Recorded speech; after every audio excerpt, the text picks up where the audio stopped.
अस्सलाम वालेकुम, very good morning. Welcome to new Pakistan. मैं हूं आपके साथ अनवार खावर। नाज़रीन, प्रोग्राम के आगाज़ में एक बहुत बड़ी और बहुत अच्छी खबर है हमारे पास आपके साथ शेयर करने के लिए। पेरिस ओलंपिक्स में जेवलिन थ्रो के मुकाबलों में पाकिस्तान के अरशद नदीम ने तारीख रकम करते हुए ओलंपिक की तारीख की सबसे बड़ी 92.97 मीटर की थ्रो करते हुए पाकिस्तान को 40 साल बाद ओलंपिक में गोल्ड मेडल जितवा दिया है।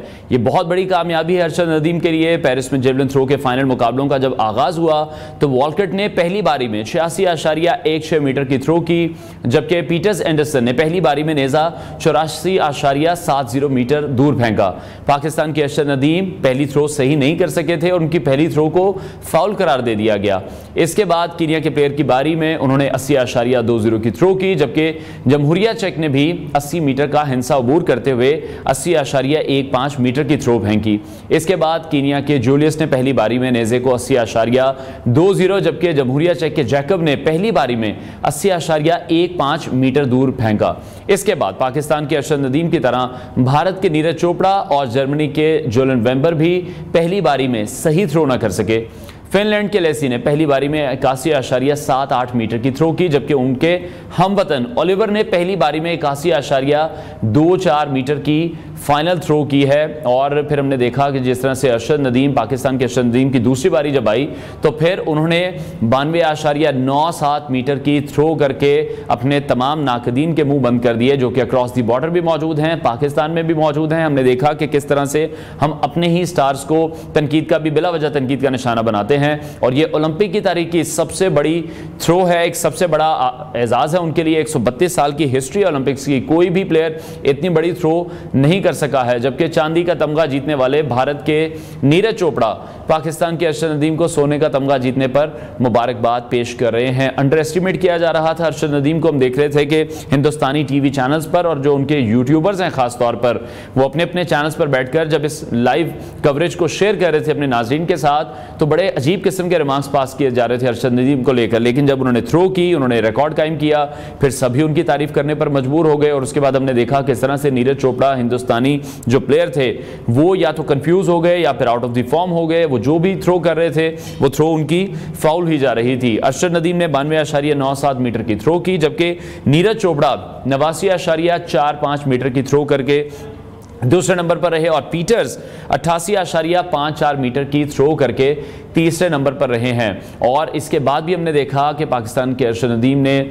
जब दोबारा थ्रो की है तो वो 88.72 मीटर्स की थ्रो थी और अपना ही रिकॉर्ड उन्होंने बरकरार रखा। एक और रिकॉर्ड था वो उन्होंने ओलंपिक्स में अपने नाम किया है और 91.97 की भी उन्होंने एक थ्रो की है, जो कि उन्हीं का एक नया रिकॉर्ड भी बन चुका है। और जितनी भी थ्रोज अरशद ने की हैं वो बड़ी ही ज़बरदस्त रही हैं। जो माहिरीन वहाँ पर मौजूद थे, स्पोर्ट्स एनालिस्ट वहाँ पर मौजूद थे, बड़ी तारीफ़ें करते दिखाई दिए हैं। और जैसे ही ये खबर पाकिस्तान तक भी पहुंची है, क्योंकि मुकाबले देखे जा रहे थे, और जो उनकी दूसरी बेहतरीन थ्रो थी वो 91.79 मीटर्स की थी और ओलंपिक की दूसरी बेहतरीन थ्रो का रिकॉर्ड भी इस वक्त अरशद नदीम के पास ही है। इसके साथ ही अरशद नदीम ने ओलंपिक्स में गोल्ड मेडल जीतकर पाकिस्तानियों के सर फख्र से बुलंद कर दिए हैं। और ये पाकिस्तान को ओलंपिक्स में 40 साल के तवील अरसे के बाद पहला गोल्ड मेडल है। पाकिस्तान ने आखिरी बार गोल्ड मेडल 1984 ओलंपिक्स, जबकि आखिरी मेडल 1992 ओलंपिक्स में जीता था। फाइनल मुकाबले में सिर्फ एक थ्रो दुरुस्त फेंकने वाले नीरज चोपड़ा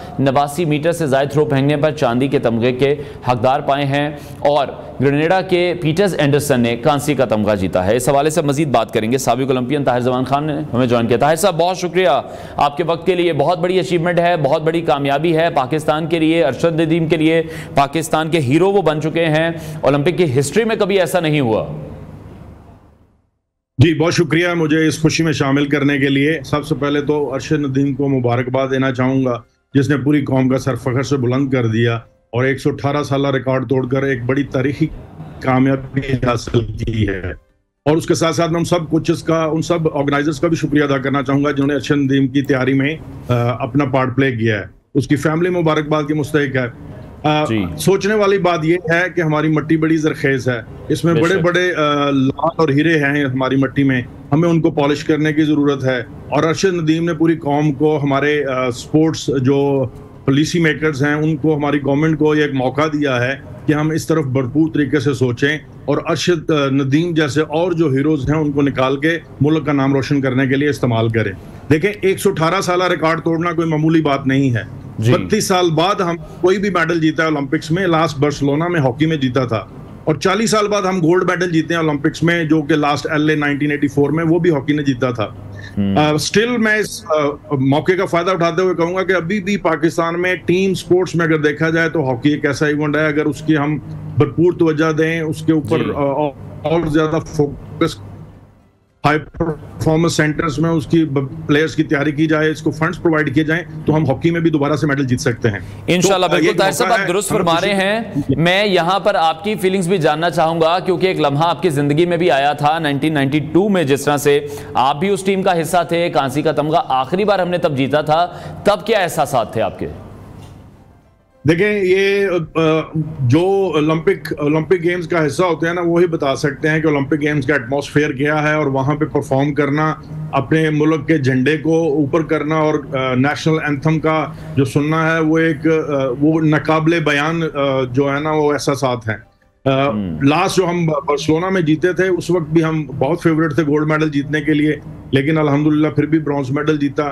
मैं कहता हूं कि ये नाकाबिले बयान है एहसासात। अरशद नदीम को देखें कि वो कितना शुक्र अदा कर रहा था, और उसका सीना इतना चौड़ा था कि आज उसकी वजह से 206 मुल्कों में 206 मुल्कों ने ओलंपिक्स में पार्टिसिपेट किया, और अरशद नदीम की वजह से हमारा जो मेडल्स के टेबल पे नंबर है वो 53rd हो गया है। अभी देखें, हमारा हमसाया मुल्क की आबादी 1 अरब से भी ज्यादा है, अभी तक उन्होंने एक भी गोल्ड मेडल नहीं जीता, और वो 64th नंबर पे ऊपर हैं।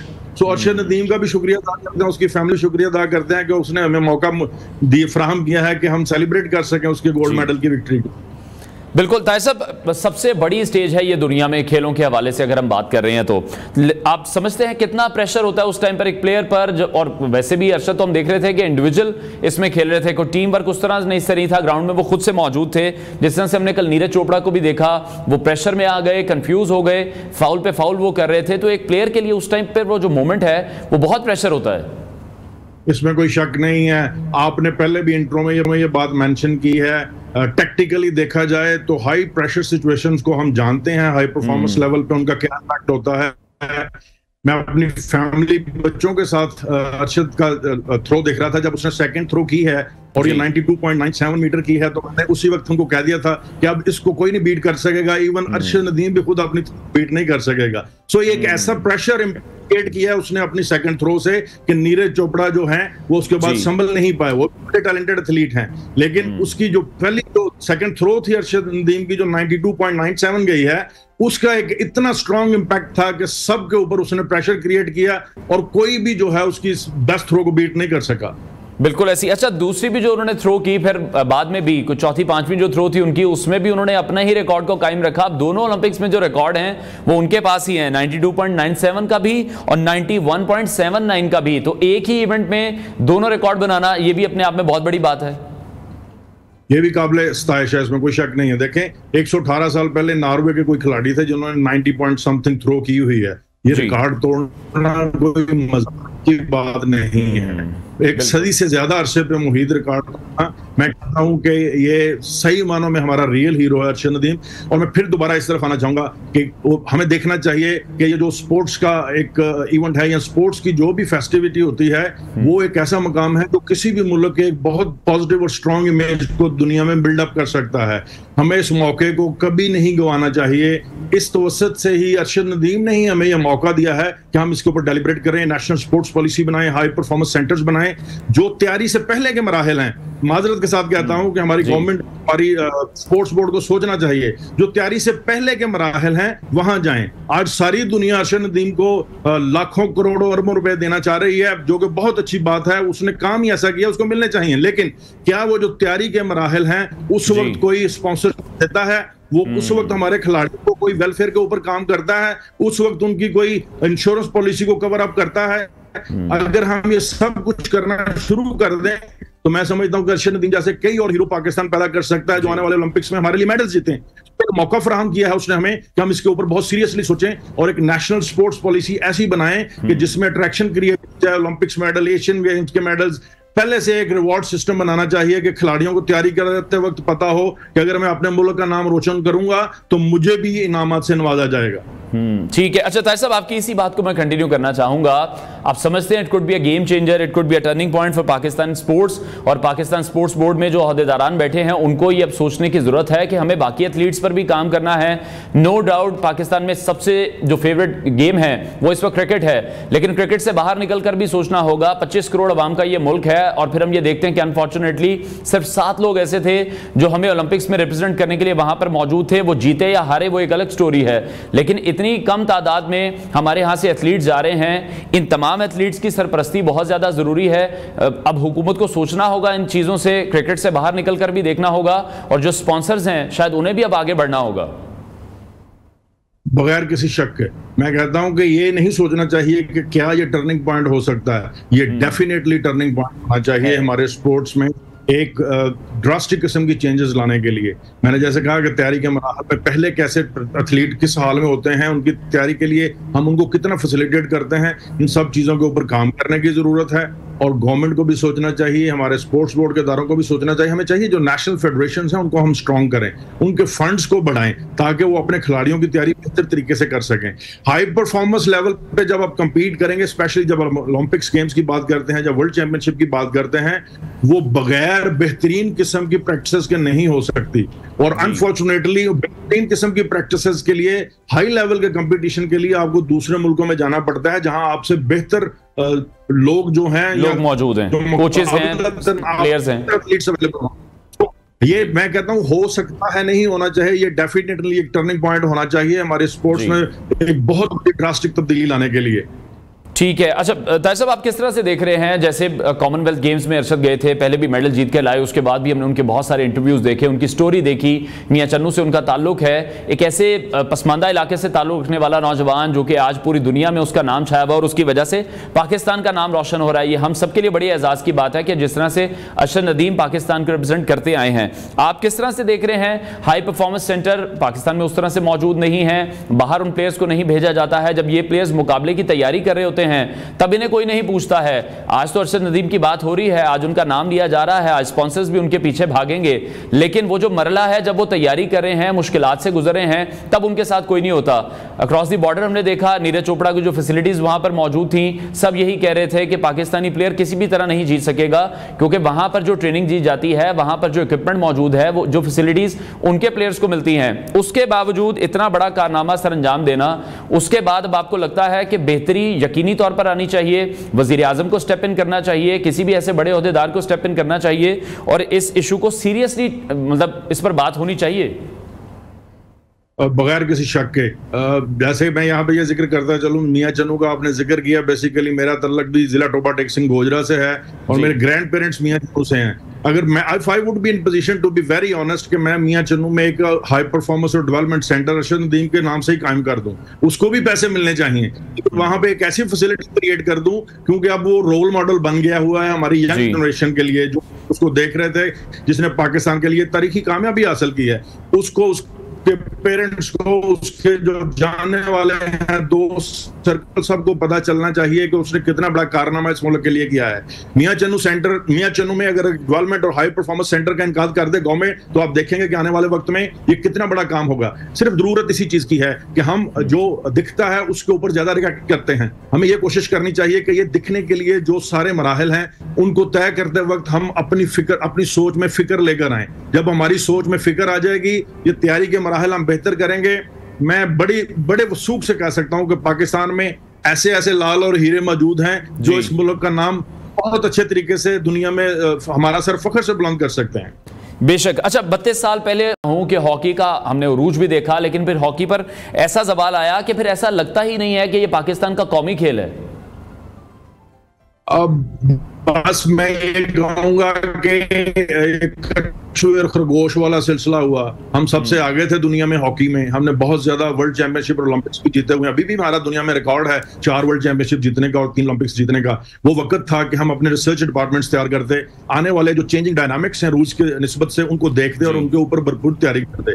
हमने कोचिंग एजुकेशन में इन्वेस्ट नहीं किया। टाइम के साथ साथ जैसे पूरी दुनिया में डिजिटलाइजेशन हुई है, ये जो जिद्दत आई है एडवांसमेंट में, हमारे रोजमर्रा जिंदगी को जीने के जो डायनामिक्स बदले हैं, उसके साथ साथ हॉकी एक बहुत ही एक्सपेंसिव स्पोर्ट्स बन गई है। मैं नहीं समझता कि बहुत सारे लोगों को पाकिस्तान में पता होगा कि हॉकी खेलने वाला जो बच्चा है, अगर वो पाकिस्तान से हॉकी खरीदेगा तो कम से कम एक अच्छी हॉकी 30,000 में, और बाहर में मुल्कों में वो 300 पाउंड या 300 यूरो से भी ज्यादा महंगी बिकती है। और खेलने वाले जो शूज हैं वो 150-200 यूरो के मिलते हैं। इतनी महंगी स्पोर्ट्स जब आप हाई परफॉर्मेंस लेवल पे खेलेंगे तो उसके लिए फंड्स चाहिए। हमारे बच्चे जो हॉकी खेलने आते हैं, उनके घरों में ऐसी आसाइशें नहीं है कि वो इतनी एक्सपेंसिव स्पोर्ट्स को अफोर्ड कर सके। तो अल्टीमेटली क्या करना है, फेडरेशंस ने इन सब चीजों को कवर करना है। तो ये एक मैसेज है कि जो जुबू वाली आई है। और सबसे बढ़कर मैं ये कहूंगा, हमारे दौर में जब हम लोग खेलते थे, एक बहुत अच्छा गवर्नमेंट का इंसेंटिव होता था किसी भी खिलाड़ी के लिए। वो नेशनल लेवल पे आता था तो उसको एक डायरेक्ट रेगुलर जॉब मिलती थी। मैं अब नेशनल बैंक में वाइस प्रेसिडेंट हूँ, बहुत सारे दोस्त पीआई में हैं, कस्टम में हैं, जनरल मैनेजर हैं, कलेक्टर्स हैं। तो वो इंसेंटिव खत्म कर दिया गया है, कोई अट्रैक्शन नहीं रही हॉकी में, अट्रैक्शन पैदा करनी होगी। और इसके साथ साथ हमें एक प्लान ऊपर अमल करना होगा कि हम एक प्रोफेशनल लीग का इनकाद करें। ऐसी लीग जो साल में हर खिलाड़ी को कोई 30-40 लाख रुपए साल में मुहैया कर सके। तो प्लेयर को हमने एड्रेस करना होगा। मैं आज भी बड़ा कॉन्फिडेंट हूं, पाकिस्तान में बहुत टैलेंट है और हम दोबारा अपना हॉकी में खोया हुआ मुकाम वापस हासिल कर सकते हैं। अच्छी पॉलिसीज और फिक्र वाली सोच के साथ आगे बढ़ना होगा। ठीक है ताहिर साहब, लास्ट कमेंट मैं सिर्फ आपसे चाहूंगा। अक्रॉस दी बॉर्डर हमने देखा कि बहुत ज्यादा ट्रोल किया गया अरशद नदीम को, जो कि बहुत अनफॉर्चुनेट है। लेकिन उससे ज्यादा अनफॉर्चुनेट ये रहा कि पाकिस्तान की भी सोशल मीडिया पेजेस पर हमने इस तरह की कुछ मीम्स देखी हैं। जब हमारे 6 ओलंपियंस जो थे, जो इस बार गए हुए थे ओलंपिक्स में हिस्सा लेने के लिए, उनमें से कोई भी नहीं जीत सका, खातिर खा कोई भी परफॉर्मेंस नहीं दिखा सके। और यही प्रेशर अरशद नदीम पर भी डेवलप हो रहा था सोशल मीडिया के थ्रू भी, कि शायद ये भी परफॉर्म नहीं कर सकेंगे। इस तरह की ट्रोलिंग जो है ये कितनी खराब है कि हम अपने स्टार्स को खुद इज्जत नहीं देते हैं। हिंदुस्तान में तो हम देख रहे हैं कि तरह तरह के कमेंट पास किए जा रहे थे अरशद नदीम पर, जब वो जेवलिन थ्रो करने के लिए बढ़ भी रहे थे आगे। तो आप क्या देखते हैं, ये अपने स्टार्स को हम क्यों नहीं इज्जत देते? देखिए, इससे मैं सबक सीखना चाहिए। मैं टू बी वेरी ऑनेस्ट, सबसे पहले मैं नीरज चोपड़ा की वालदा का शुक्रिया अदा करना चाहूंगा। उनके एक मुहावरे ने, एक लफ्ज ने, कि अरशद नदीम भी हमारा ही बेटा है। देखें दोनों मुल्कों के दरमियान कैसी एक ठंड वाला माहौल पैदा कर दिया है, एक दोस्ती वाला माहौल पैदा कर दिया है। स्पोर्ट्स एक ऐसा प्लेटफॉर्म है जो दोस्ती और भाईचारे को आगे बढ़ाता है। जहां तक हमारे एथलीट्स की बात है तो मैं समझता हूँ ये बिल्कुल मुनासिब नहीं है, बिल्कुल फेयर नहीं है ट्रोलिंग। हाँ, right man for the right job, हमें ये पहले पॉलिसी अपनानी होगी, फेयर सिलेक्शन करनी होगी। कौन नहीं चाहता कि अरशद नदीम की तरह हीरो बने? कौन नहीं चाहता कि उसको ये सारे लॉरेंस मिले, इतनी इज्जत मिले? हर वो एथलीट, हर वो स्पोर्ट्समैन जो स्पोर्ट्स में होता है, यही कोशिश होती है। लेकिन मैं फिर कहूंगा कि सिलेक्शन में फेयरनेस आनी चाहिए, उनको तैयार करने वाले लोग अच्छे होने चाहिए जो इस काम को अच्छी तरह जानते हो, और अल्टीमेटली सेंटर्स बनने चाहिए नेशनल लेवल के हाई परफॉर्मेंस सेंटर, ताकि हम ऐसे हीरोज पैदा कर सकें। ठीक है, ताहिर साहब हमारे साथ ही मौजूद रहिएगा। एक और फखरे पाकिस्तान हैं, नामबद कौमी रेसलर हैं, गोल्ड मेडलिस्ट भी हैं, उन्होंने भी हमें ज्वाइन किया इस खुशी के मौके पर। इनाम, बहुत शुक्रिया आपके वक्त के लिए। आप खुद एक एथलीट हैं और आप समझ सकते हैं कि जो अरशद नदीम ने परफॉर्मेंस दिखाई है, जिस तरह से पाकिस्तान का नाम रोशन किया है, पाकिस्तान को इतने बड़े लेवल पर जिस तरह से रिप्रेजेंट किया है, और ओलंपिक की तारीख का सबसे बड़े जो 2 रिकॉर्ड है उन्होंने अपने नाम कर लिए हैं। बीइंग एन एथलीट, आप उनकी खुशी को किस तरह से देख रहे हैं, उनके जज्बे को किस तरह से देख रहे हैं, इस जीत को आप किस तरह से देख रहे हैं? बिस्मिल्लाहिर्रहमानिर्रहीम। सबसे पहले तो मैं अल्लाह का शुक्र अदा करता हूँ कि अल्लाह ताला ने पाकिस्तान पर बहुत बड़ा अपना करम किया। मैं अरशद का बहुत ज्यादा शुक्रिया अदा करता हूँ कि अरशद ने पूरे पाकिस्तान को आज जो है ना 14 अगस्त की हमारे कौमी दिन का एक तोहफा दिया है, और पाकिस्तान को वो चीज दी है जो हम पाकिस्तान के बनने से अब तक अचीव नहीं कर सके। तो पूरी दुनिया में बहुत खूबसूरत, बहुत सॉफ्ट इमेज हमारा पूरी दुनिया में गया है। मैं समझता हूं कि जितना इस दिन को सेलिब्रेट किया जाए उतना ही ज्यादा कम है। अरशद ने आज तारीख रकम कर दी है, और जितना भी उसको सपोर्ट किया जाए उतना ही कम है। ठीक है, और इनाम आप कोई स्पेशल मैसेज अरशद के नाम देना चाहेंगे या और जो पाकिस्तान स्पोर्ट्स बोर्ड है उनके नाम कोई पैगाम देना चाहेंगे? आप भी एथलीट हैं, हम देखते हैं कि बहुत सी मुश्किलात का सामना यहाँ पर जो एथलीट्स हैं उन्हें करना पड़ता है, और बार बार जो वसाइल की कमी है उसकी बात हम अपने भी प्रोग्राम में करते रहते हैं। जितने भी एथलीट्स हैं वो भी हमारे शो में आके ये शिकवा करते हैं हुकूमत से भी, पाकिस्तान स्पोर्ट्स बोर्ड से भी, कि बेहतरी की जाए उन तमाम एथलीट्स के लिए भी जो पाकिस्तान को इंटरनेशनल सतह पर रिप्रेजेंट करने जाते हैं, पाकिस्तान का नाम रोशन करते हैं, पाकिस्तान के लिए मेडल्स जीतते हैं। जी बिल्कुल, मैं डेफिनेटली 2-3 पैगाम देना चाहूंगा, 2-3 जगह पर पैगाम देना चाहूंगा। सबसे पहले तो मेरा पैगाम है हमारी जो गवर्नमेंट ऑफ पाकिस्तान है उसके लिए, कि आप ये देखेंगे कितने कम वसाइल से हमारे अरशद नदीम ने पूरी दुनिया में पाकिस्तान का नाम रोशन किया है, और आप ये देखें कि उसकी एक दी हुई खुशी, एक स्पोर्ट्स की खुशी में पूरा पाकिस्तान झूम रहा है। पूरा पाकिस्तान अपनी टेंशन को, अपनी परेशानियों को बुलाकर इसको सेलिब्रेट कर रहे हैं। तो ये बहुत ज्यादा जरूरी है कि आप अपने स्पोर्ट्स के बजट को ज्यादा करें, और ताकि इस तरह के मजीद खिलाड़ी पैदा हो। और जो हमारे स्पोर्ट्स के ओहदेदारान हैं, जो हमारे स्पोर्ट्स बोर्ड के लोग हैं, उनको मैं कहना चाहूंगा कि खुदारा आप अभी से अगली ओलंपिक के लिए प्लान करें। आप 4 साल का प्लान करें। आप अभी देखें कि कौन कौन से अरशद नदीम बन सकते हैं, कौन कौन से इनाम बट बन सकते हैं जो आने वाले ओलंपिक में पाकिस्तान के लिए मजीद मेडल जीते। इस तरह ना हो कि अगली ओलंपिक में बैठ के हम ये डिबेट करें कि एक काश अरशद नदीम खेलता या काश उसका थ्रो अच्छा लग जाता। हम इस दफा प्लान करें और इसको प्लान करके अगली ओलंपिक में 10 से 15 खिलाड़ियों को लेकर जाएं, 10 से 15 मेडल के लिए हम फाइट करें। उसके लिए जरूरी है कि आज से, अभी से हम 2028 ओलंपिक की तैयारी शुरू करें, और जो हमारे तमाम गेम में अच्छे अच्छे एथलीट नजर आते हैं उनको हम इवेंट्स दें, उनको हम इंटरनेशनल ट्रेनिंग दें, उनको हम जॉब और फैसिलिटीज दें, ताकि हम ये तांताब खत्म ना होने दें, ताकि हम मजीद मेडल जीतें, ताकि हम पूरी दुनिया में मजीद नाम रोशन करें और ओलंपिक को अपना एक टारगेट बना लें। बिल्कुल, ये आपने दुरुस्त कहा है कि इस वक्त जो हम खुशी सेलिब्रेट कर रहे हैं उस खुशी सेलिब्रेट करने के दौरान हमें फ्यूचर की प्लानिंग भी करनी चाहिए, और ये जो इतनी बड़ी अचीवमेंट है इसको इस तरह से रायगा नहीं जाने देना चाहिए। अच्छा, आपने खुद ही कहा कि वसाइल की कमी के बावजूद भी जो पाकिस्तान के एथलीट हैं वो परफॉर्म कर रहे हैं, जिनमें आप भी शामिल हैं, जिनमें अरशद भी शामिल हैं, और बेशबहा ऐसे नाम शामिल हैं जिनको हम अपने प्रोग्राम में भी बुला चुके हैं, लोगों से उनको मुलाकात भी उनकी करवा चुके हैं, उनका इंटरव्यू भी हम चला चुके हैं। और वसाइल की इस कमी के बावजूद भी हम देख रहे हैं कि पाकिस्तान में इतना टैलेंट मौजूद है कि इंटरनेशनली इस सतह पर जाकर पाकिस्तानी प्लेयर बड़ा जबरदस्त परफॉर्म कर रहे हैं, उन तमाम प्लेयर्स को बीट कर रहे हैं जिनके पास दुनिया की तमाम फैसिलिटीज मौजूद हैं, अच्छे से अच्छा इक्विपमेंट मौजूद है, हाई परफॉर्मेंस सेंटर्स मौजूद हैं, दुनिया के बेस्ट कोचेस उनके पास मौजूद हैं, न्यूट्रिशनिस्ट उनके पास हैं, एक गेम प्लान उनके पास होता है, पूरी स्ट्रेटजी के साथ वो चलते हैं। इन तमाम चीजों को बीट कर देना ये अपने आप में बहुत बड़ी बात है वसाइल की कमी के साथ। जी बिल्कुल, आप ये देखें कि वसाइल का अगर हम मुवाजना करते हैं तो आप इसको इमेजिन नहीं कर सकते। अगर मैं पाकिस्तान रेसलिंग फेडरेशन की सिर्फ बात करता हूं तो हमारा 1 साल का बजट सिर्फ 15 लाख रुपए है, जिसमें हमने सारा साल अपनी कराना होता है और सारी चीजें देखनी होती हैं। इसके बरक्स जब हम इंडिया की बात करते हैं तो उसमें पता चलता है कि उनका बजट जो है वो अरबों में, करोड़ों में चला गया है। इसी तरह आप हॉकी की बात कर ले, इसी तरह आप स्क्वैश के बजट को देख ले, तो हमारे जो खिलाड़ी हैं बहुत कम वसाइल के साथ अपनी एफर्ट्स कर रहे हैं, बहुत कम वसाइल के साथ मेडल जीत रहे हैं।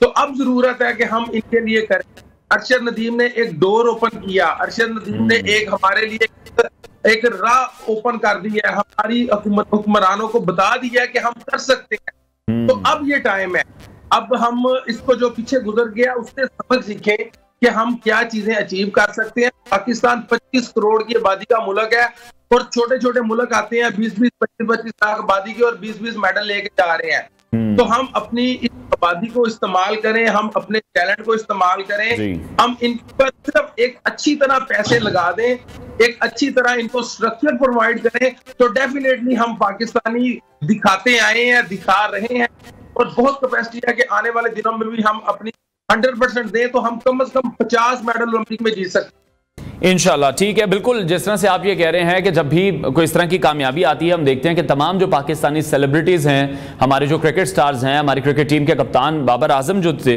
उन्होंने भी मुबारकबाद पेश की है। इसके साथ साथ मुसल्लह अफवाज के जो सरबराहान हैं, वज़ीर आज़म हैं, वो भी मुबारकबाद पेश कर रहे हैं। यकीनी तौर पर जब अरशद वापस आएंगे उनका पुरतपाक इस्तकबाल भी किया जाएगा, इनामात से भी उन्हें नवाजा जाएगा। लेकिन फिर उसके बाद हमें इस अपॉर्चुनिटी को वेस्ट नहीं करना है, हमें इस मौके को गंवाना नहीं है, जो एक कामयाबी है। जिस तरह से आप भी कह रहे हैं कि एक दरवाजा खुला है, अब इस खुले दरवाजे को हमने बंद नहीं होने देना। जी जी, बिल्कुल बिल्कुल सर, मैं यही बात कह रहा हूं कि हमें इसको खत्म नहीं होने देना। आप थोड़ा सा, अगर मैं आपको थोड़ा सा पीछे लेके चलूं, तो जब पिछली ओलंपिक में अरशद ने 5th पोजीशन हासिल की थी और तलहा तालिब इसके साथ थे, उन्होंने 5th पोजीशन हासिल की थी, एक हाइप किसी तरह से बनी थी।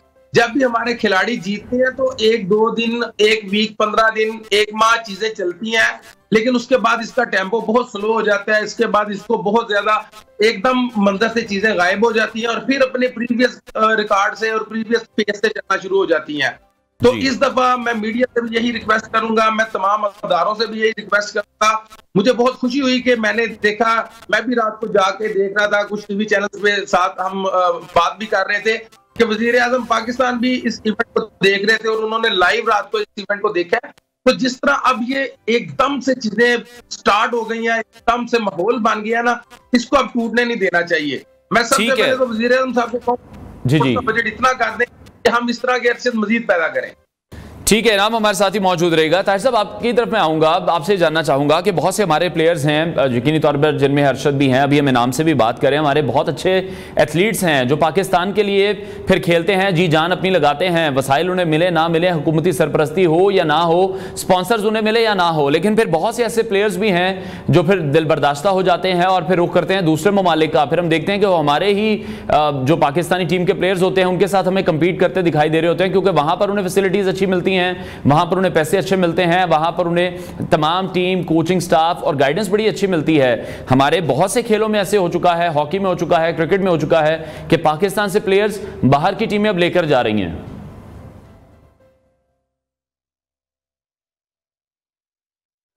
जी ताहिर साहब, आप हमें सुन पा रहे हैं?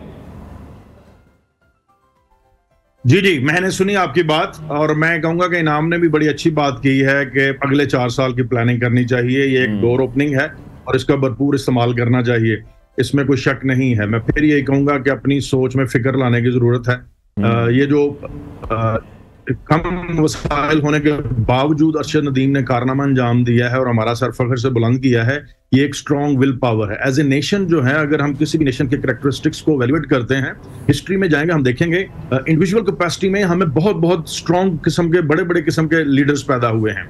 ऐसे ही नहीं कह गए थे सर अल्लामा इकबाल के जरा नम हो तो ये मट्टी बड़ी जरखेज है साकी। सो हमें सिर्फ इसको फैसिलिटेट करना है। टू बी वेरी ऑनेस्ट, हमें एक भरपूर किस्म की प्लानिंग की जरूरत है। पूरी दुनिया में एक जो स्पोर्ट्स से अपना इमेज आप बिल्डअप कर सकते हैं, और वो मैं समझता हूँ कि कोई भी दूसरा प्लेटफॉर्म नहीं है। सो इसको हमें भरपूर तरीके से इस्तेमाल करना चाहिए। 4 साल के 8 साल की प्लानिंग करनी चाहिए, स्पोर्ट्स के ऊपर इन्वेस्ट करना चाहिए। ना सिर्फ गवर्नमेंट, मैं कहूंगा जो हमारा कॉर्पोरेट सेक्टर है, मेरी उनसे भरपूर दरखास्त होगी इस तरफ आए, स्पोर्ट्स को, अपना जो टैक्सेस के पैसे हैं वो स्पोर्ट्स में लगाएं, स्पोर्ट्स को अपलिफ्ट करें।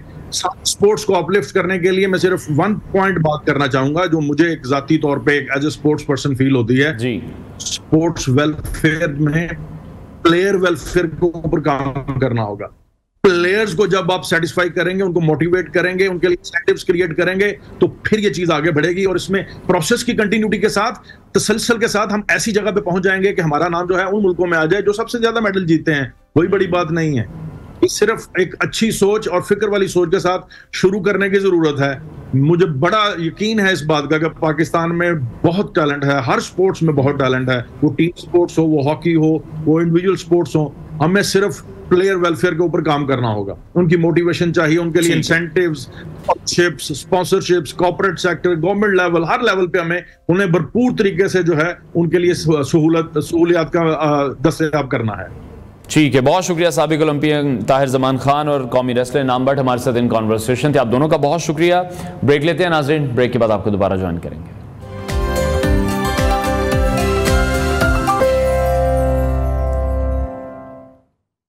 Welcome back to new Pakistan. और एक बार फिर से हम बात करने जा रहे हैं पाकिस्तान के हीरो अरशद नदीम की, जिन्होंने ओलंपिक्स की तारीख में 2 बड़े रिकॉर्ड्स हैं और दोनों ही रिकॉर्ड्स उन्होंने अपने नाम कर लिए हैं। उनकी जो पहली थ्रो थी वो 92.97 मीटर की थी और उसके बाद जो उनकी दूसरी थ्रो थी वो 91.79 मीटर की थ्रो करके उन्होंने पाकिस्तान को गोल्ड मेडल जितवा दिया है।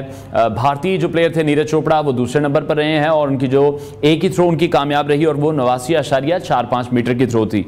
इसी पर हम ब्रेक से पहले भी गुफ्तगू कर रहे थे। अभी सीनियर स्पोर्ट्स एनालिस्ट पीजे मीर साहब ने हमें ज्वाइन किया है। मीर साहब, बहुत शुक्रिया आपके वक्त के लिए। सबसे पहले तो आपको भी बहुत मुबारकबाद। तमाम पाकिस्तानी इस जीत के मुस्तहिक हैं, मुबारकबाद के मुस्तहिक हैं। जिस तरह से अरशद नदीम परफॉर्म करते रहे हैं, जितने हमने देखा कि कम वसाइल में रहकर वो तैयारी करते रहे हैं, पूरा आलमी मीडिया भी इस पर बात करता रहा है और एक बहुत बड़ी अचीवमेंट है यकीनी तौर पर पाकिस्तान के लिए, अरशद नदीम के लिए। बिल्कुल आपने सही कहा, लेकिन जो सही मुबारक अगर जानिए तो पहले आप दे दें पाकिस्तान स्पोर्ट्स बोर्ड को कि शुक्र है अल्लाह का कि उन्होंने सलमान फयाज भट्ट और अरशद को टिकट्स दे दी पेरिस के लिए। लेकिन उसके बाद मैं कहूँगा रियल टाइम जो क्रेडिट है सलमान फयाज भट्ट का है, उनके कोच का, जिन्होंने इसको नर्चर किया और आगे लेके गए। ये बहुत बड़ी एक मैं समझता हूँ कि कारनामा है इस कोच का। But at the end of the day जीत तो गए हमने आगे भी जीतना, हमने आगे भी देखना है। तो ये पहले हमने इस बच्चे को पहले क्यों नहीं नर्चर किया? अब तो 27 साल हो गया ना, 27 साल पे उसने जाके ये आपको एक मेडल लेके दिया है और आज पूरी दुनिया के अंदर जहाँ पाकिस्तान का नाम कहीं टेंट पेंट करते हैं, आज फख्र से लिया जा रहा है कि पाकिस्तान के अंदर क्या एक ओलंपिक का एथलीट निकला है और वो भी ओलंपिक का वर्ल्ड रिकॉर्ड उसने तोड़ दिया है, यू नो 92-97 के ऊपर। सो कहाँ फॉल्ट लाइन है? हमने यहाँ खुशियां मनानी है, इसको आगे पुश करना है, लेकिन हमने अपनी गलतियों को भी देखना है कि इस बच्चे को पहले हमने क्यों नहीं पकड़ा। आज तो सब खड़े हो जाएंगे, ये वजीर आजम हो गया, गवर्नर शवर्नर सब खड़े हो जाएंगे, हाँ जी वेल डन। और भाई पहले किधर थे? पहले मुझे बताओ, पहले क्यों नहीं इनकी मदद की? यही वजह है कि हमारे स्पोर्ट्समैन जो है ये जीत के आ जाते हैं तो हीरो होते हैं, उससे पहले 0-0 ही होते। और ये बड़े अफसोस की। बिल्कुल मीर साहब, आप दुरुस्त फरमा रहे हैं। अब आप क्या समझते हैं कि जो प्लानिंग की अगर हम बात करते हैं, किस तरह की प्लानिंग आप देखते हैं? आप बड़े क्लोजली इन तमाम मराहल को देखते रहे हैं। मैं अगर हुकूमत की बात करूं, मैं पाकिस्तान स्पोर्ट्स बोर्ड की बात करूं, तमाम चीज़ों का इल्म आपसे ज़्यादा शायद ही किसी को होगा, लेकिन प्लानिंग का फुकदान क्यों है फिर पाकिस्तान स्पोर्ट्स बोर्ड में? इस तरह से 25 करोड़ की आवाम में से 7 एथलीट्स गए हैं पाकिस्तान को रिप्रेजेंट करने के लिए। बहुत से ऐसे ममालिक हैं जिनकी आबादी लाखों में है और उनके 20-20, 25-25 लोग ओलंपिक का हिस्सा बनते हैं, वहाँ से मेडल जीत कर आते हैं। इतने साल गुजर चुके हैं, 76 साल की हमारी हिस्ट्री है। हम 20 बंदों की एक टीम तैयार नहीं कर सके हैं जो हर ओलंपिक्स में पाकिस्तान को रिप्रेजेंट करती हुई दिखाई हमें दे। 32 साल पहले हमने कांसी का तमगा जीता था, 40 साल पहले हमने गोल्ड मेडल जीता था, एक बहुत बड़ी कामयाबी दिलाई है अरशद ने हमें। तो क्यों इतना फुकदान है प्लानिंग का? क्योंकि ये जो लोग आते हैं ना, ये चमचे हैं, ये पैसा बचाते हैं। आपने देखा है अभी कितना पैसा उन्होंने वापस किया है वापस फेडरल गवर्नमेंट को कि जी इसकी हमें जरूरत ही नहीं है। और भाई तुम लड़कों को पैसा लगाओ, लड़कों को भेजो, एक जूनियर को भेज दो, शायद इस ओलंपिक नहीं अगले ओलंपिक के लिए उसको तैयारी हो जाएगी। बिल्कुल, शायद उससे अगले ओलंपिक के लिए। हमारी शॉर्ट टर्म थिंकिंग है, लॉन्ग टर्म थिंकिंग नहीं है। और हमारे ये न चलेंगे न चलने देंगे, खुदा की कसम। हर जगह आप चले जाओ, हम एक दूसरे की टांग खींचने पे लगे होते हैं और यही वजह है हम डेवलप नहीं करते। अब देखो ना, ये आउट ऑफ नोवेयर अरशद आया और इंडियन मीडिया को मैं क्रेडिट दूंगा कि देखो उन्होंने कितने अच्छे तरीके से पाकिस्तान के इस एथलीट की तारीफ की है, इसको सराहा है और कहा कि देखो पहले हमारा भी एक नीरज चोपड़ा जो गोल्ड लेके आया था, अब वो सिल्वर मेडलिस्ट है, दोनों दोस्त हैं, कितने अच्छे। This is the spirit of the Olympics, this is what it's all. हम स्पिरिट को भूल जाते हैं। ये वर्ल्ड कप में यही होता है, जो क्रिकेट के होते हैं वर्ल्ड कप, जो वेदर T20, T10 और नॉर्मल, ये इनका मकसद ही यही है टू एक यूनिफाई करो वर्ल्ड को थ्रू स्पोर्ट्स। तो ये जो चीजें, हमें right people for the right job चाहिए। We need good people, competent people, and that is the way forward. ये चमचे चुमचे लगा के अब छोड़ दे। लेकिन मीर साहब, जिस तरह से आप कह रहे हैं कि अभी फंड्स बहुत ज्यादा वापस किए गए हैं, मैं इस खबर से लाइन था, अभी थोड़ी देर पहले हमारे साथ कौमी रेसलर इनाम भट्ट भी इन कॉन्वर्सेशन थे। वो ये कह रहे थे कि जो कौमी रेसलर्स हैं उनका पूरे एक साल का बजट तकरीबन 15 लाख के करीब होता है, जिसमें एक रेसलर तो कुछ नहीं कर सकता, जितनी उनकी खुराक होती है, जितना इक्विपमेंट उन्हें चाहिए, जिस तरह की ट्रेनिंग और कोचेज उन्हें चाहिए होते हैं। ये मैं एक छोटी सी मिसाल आपसे कोट कर रहा हूं। लेकिन फिर जब दूसरी तरफ मैं क्रिकेट की तरफ देखता हूं, यकीनी तौर पर मैं भी क्रिकेट का सबसे बड़ा फैन हूं, पाकिस्तान में सबसे ज्यादा स्पोर्ट्स वो देखा जाता है। उस क्रिकेट के लिए एक 5 स्टार होटल बनाने की बातें की जा रही हैं, एक स्पेशल अंडरपास निकालने की तैयारी की जा रही है, पूरे स्टेडियम को चकाचौंध करने की बात की जा रही है। क्रिकेट से बाहर निकलकर कब हम सोचेंगे, कब इन प्लेयर्स की तरफ भी देखेंगे जो कि पाकिस्तान को रिप्रेजेंट करते हैं इंटरनेशनल लेवल पर जाकर, वसाइल की कमी के बावजूद एक ऐसे शहर से उठकर, मियां चन्नू से उठकर, जिसको हमारे यहां तो पसमानदा शहर ही कहा जाता है, और फिर इतनी बड़ी कामयाबी पाकिस्तान को देते हैं। और हमारा जो फोकस है वो सिर्फ क्रिकेट पर है, जिसमें हम देख रहे हैं कि हमें हर बार एशिया कप से लेकर अब तक शर्मिंदगी का सामना करना पड़ा। प्लेयर्स हमारे परफॉर्म नहीं कर पा रहे हैं, टीम में झगड़े हैं, मैनेजमेंट खराब है, बार बार हम चेयरमैन तब्दील करते हैं। बड़ी अच्छी आपने बात की है। अभी आपने क्रिकेट की बात कर ली, मुझे बताओ ये अंडरपास उसकी क्या जरूरत है? आप होटल से लो, जाइए ठहरते हैं पीसी के अंदर, हेलीकॉप्टर में लो और हेलीकॉप्टर में आप ड्रॉप कर दो इनको। इनके पीसीबी को मैंने कई दफा एडवाइस किया है, बट दे डोंट लिसन। बिल्कुल होटल बनाओ, वो बना रहा है, वो क्या आता है, मैं वो ख्वाजा, इसका पूरा नाम भूल गया, ये बना रहे हैं बिल्कुल होटल राइट आउटसाइड, वही करो। उसके बाद आप लड़कों को होटल भेज दो, and that's the end of the story. The question is, हम हर जगह खर्चा खर्चा खर्चा करने की करते हैं, आप प्लानिंग नहीं करते। मैं आपको छोटी सी मिसाल देता हूँ, कितनी जबरदस्त रोड्स हैं डिफेंस के अंदर, हर जगह पूरे पाकिस्तान में डिफेंस में जबरदस्त रोडें बना के साथ ही बैरियर्स लगा दिए। और भाई तुम्हें क्या जरूरत है इतनी रोडें बना के फिर बैरियर्स तुम लगा दो? Can't you manage it? हमारी management poor, 0-0, and this is the reason we don't develop. आपने हर बंदे को बिकॉज ऑफ इनकॉम्पिटेंस, आपने हर बंदे को एक ट्रॉमा का शिकार बनाया हुआ है। हर बंदे को वो मेंटली पागल कर दिया आपने because of your mismanagement. So basically जो मैंने पहले कहा है, बैठो, प्लानर्स करो। बाहर के मुल्कों के अंदर अगर आप एक बिल्डिंग बनाते हो ना, उसके अंदर फायर सर्विसेज है, उसके अंदर पुलिस है, उसके अंदर सोशल सर्विसेज है, उसके अंदर आपके हॉस्पिटल्स हैं, उसके अंदर आपके आर्किटेक्ट्स हैं, उसके अंदर आपके ये जो काउंसलर्स हैं वो हैं। हर किस्म का बंदा बैठता है बिफोर गिविंग प्लानिंग परमिशन। यहाँ मुंह उठा के जो आया, जिसने पैसा लगाया उसको परमिशन दे दिया आपने। देखो ना बाद में क्या होता है, take me if I am wrong, बाद में क्या होता है, रोडें खुद रही हैं कि जी पाइप डाल दे। भाई पहले तुमने क्यों नहीं डाली है? बिल्कुल मीर साहब, आप दुरुस्त फरमा रहे हैं कि जो प्लानिंग है वो नहीं की जाती है। पैसों का इशू नहीं है, पैसे लगा दिए जाते हैं लेकिन दुरुस्त जगह पर नहीं लगाए जा रहे, प्रॉपर प्लान नहीं किया जा रहा। और इसी अनप्लानिंग की वजह से हम देख रहे हैं कि फिर ऐसे प्लेयर्स, देखें अरशद नदीम तो एक्सेल कर गए और वो इन मुश्किल हालात से निकलकर ओलंपिक की स्टेज पर पहुंच गए, उन्होंने हमें मेडल जितवा दिया, पाकिस्तान का नाम रोशन कर दिया। लेकिन बहुत से ऐसे प्लेयर हैं जो फिर दिल बर्दाश्ता हो जाते हैं, जिन्हें हाई परफॉर्मेंस सेंटर नहीं मिलते हैं, कोचेज नहीं मिलते हैं, प्रॉपर उन्हें उनकी सरपरस्ती नहीं की जाती है, पाकिस्तान स्पोर्ट्स बोर्ड उनका ध्यान नहीं रखता है। फिर वही तमाम प्लेयर्स दूसरे ममालिक में जाकर खेलते हैं, पाकिस्तानी प्लेयर्स का मुकाबला करते हुए हमें दिखाई देते हैं। हमारे अंदर एक प्रॉब्लम है ईगो का। किसी को कोई जिम्मेदारी मिल जाती है ना, वो समझता है वो खुदा है, ये नहीं समझता कि वो टेम्पररी पोस्ट के ऊपर है। Nothing is permanent in this life. तो उनको चाहिए आप अपना बर्ताव इस तरह रखो कि आगे भी लोग आपकी इज्जत करें। आपके पास एक गरीब आदमी या बच्चा आता है, लड़की लड़का आता है, आप उसको एहतराम और एक आप कह लो कि एक पुश के साथ उसको बात करो, उसको इनकरेज करो। हम नहीं करते, मैंने देखा हुआ है, मैंने हर स्पोर्ट्स में इधर देखा है, नहीं करते। क्या वजह है कि आज आपकी हॉकी कहाँ चलेगी है? क्या वजह है कि आपकी स्क्वॉश कहाँ चलेगी है? मुझे बता देना। कहाँ वजह है कि आपकी कबड्डी कहाँ चलेगी? ये देखो आप। कहाँ वजह है क्या? एक जमाने में हमारे पास बड़े अच्छे ये मकरान के लोग होते थे, बड़ी जबरदस्त ये फुटबॉल खेला करते थे। We never encourage. तो यही वजह है, because we don't have interest in the long run. हम शॉर्ट टर्म सक्सेस को देखते हैं, लॉन्ग टर्म सक्सेस को नहीं देखते, और यही वजह है कि हम आगे नहीं बढ़ते। This is a time to change. और ये जो अरशद नदीम की विक्ट्री है, इससे सीखे सबक पाकिस्तान में कि यार पाकिस्तान में कितना टैलेंट है। खुदा करा आप जो गरीब बच्चा है उसको दो। ये को अमीर था, इसके पास तो घर पे खाने के नहीं थे, जेवलिन खरीदने के वो पैसे नहीं थे, कहां से निकला?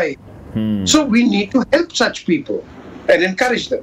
और बिल्कुल आप दुरुस्त कह रहे हैं कि जो परफॉर्मेंस इस वक्त हमने अरशद नदीम की देखी है, जिस तरह से उन्होंने गोल्ड मेडल जीता है, उसके बाद शायद ये आई ओपनर है तमाम हुकूमती अहदेदारान के लिए भी, पाकिस्तान स्पोर्ट्स बोर्ड के लिए भी, और शायद वज़ीर आज़म को स्टेप इन करना चाहिए और इन तमाम मामलात को देखना चाहिए कि पाकिस्तान स्पोर्ट बोर्ड्स उन एथलीट्स को भी देखे जो कि बिल्कुल उनको इग्नोर किया जाता है, उनकी सरपरस्ती नहीं की जाती है और वो पाकिस्तान का नाम रोशन करने की सलाहियत रखते हैं। सीनियर स्पोर्ट्स एनालिस्ट पीजे मीर साहब हमारे साथ इन कॉन्वर्सेशन थे, आपका बहुत शुक्रिया।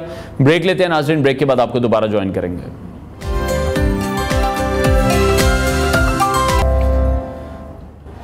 Welcome back to new Pakistan. हर साल 11 अगस्त को अक़लियतों का कौमी दिन मनाया जाता है, जिसका मकसद उनके मजहबी और समाजी इक़्तिसादी हुकूक को उजागर करना है। अक़लियतों का कौमी दिन मनाने का यह फैसला आलमी इंसानी हुकूक के तौर पर एक करारदाद की मंजूरी के जरिए किया गया। किसी भी मुल्क की तरक्की में अक़लियतों के किरदार को सराहा जाना बहुत ज़रूरी होता है। पाकिस्तान में भी अक़लियतों को वो तमाम सियासी, मुआशी और समाजी हुकूक हासिल हैं जिनकी आईन पाकिस्तान ने ज़मानत दी है। आइन में मजहबी अकायद और रंगो नस्ल से क़तई नज़र तमाम शहरियों के सियासी, इक़्तिसादी और समाजी हुकूक की ज़मानत दी गई है।